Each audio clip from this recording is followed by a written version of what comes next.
Football মহাতারকা Lionel Messi সম্প্রতি নীরবে তার পুরনো ঘর বার্সেলোনার ঐতিহাসিক ক্যাম্প নু স্টেডিয়ামটি ঘুরে এসেছেন। এই প্রত্যাবর্তন ছিল কোনো ম্যাচের জন্য নয়, ছিল একান্তই নিজের জন্য, স্মৃতির বারান্দায় হাঁটার জন্য। 2021 সালে অশ্রুসিক্ত বিদায়ের পর এই প্রথম মেসির পদচিহ্ন পড়ল তার প্রিয় ক্লাব বার্সেলোনার সংস্কার কাজ চলতে থাকা হোম গ্রাউন্ডে। বর্তমানে আমেরিকান ক্লাব ইন্টার মায়ামিতে খেললেও কাতালান ক্লাবটির প্রতি তার টান আজও অটুট। ক্যাম্প নুর নতুন রূপে সেজে ওঠার পর এই সফর যেন সেই গভীর ভালোবাসারই বহিঃপ্রকাশ।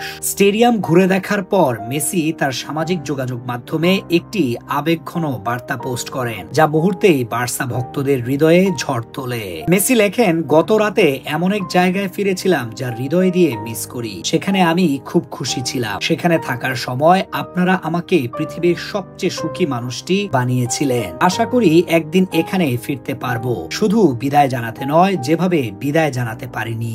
এই বার্তাটি কেবল নস্টালজিয়ায় নয়, বরং এক অসম্পূর্ণ বিদায়ের ইঙ্গিত এবং ভবিষ্যতে ক্লাবে কোনো এক ভূমিকায় ফিরে আসার ক্ষীণ আশাও জাগিয়ে তোলে। বার্সেলোনার সভাপতি হুয়ান লাপোর্তাও ইতোমধ্যে ইঙ্গিত দিয়েছেন যে নতুন ক্যাম্প নুর পূর্ণাঙ্গ উদ্বোধনী ম্যাচটি লিওনেল মেসিকে উৎসর্গ করা হবে। মেসির এই গোপন সফর এবং আবেগঘন পোস্ট প্রমাণ করে ক্লাব ফুটবলে তার জীবনের সেরা অংশটি যেখানে কেটেছে, সেই বার্সেলোনা ও ক্যাম্প নুকে মন থেকে মুছে ফেলা তার পক্ষে অসম্ভব। এটি কেবল একটি স্টেডিয়াম নয়, এটি তার কিংবদন্তি হয়ে ওঠার জায়গা। ফুটবল বিশ্বের কাছে এটি একটি আবেগময় গল্প, যেখানে শেষ হয়েও যেন হইল না শেষ। ভক্তরা এখন অপেক্ষা করছে কবে এবং কোন রূপে এই মহানায়ক আবার তার ঘরে ফিরবেন।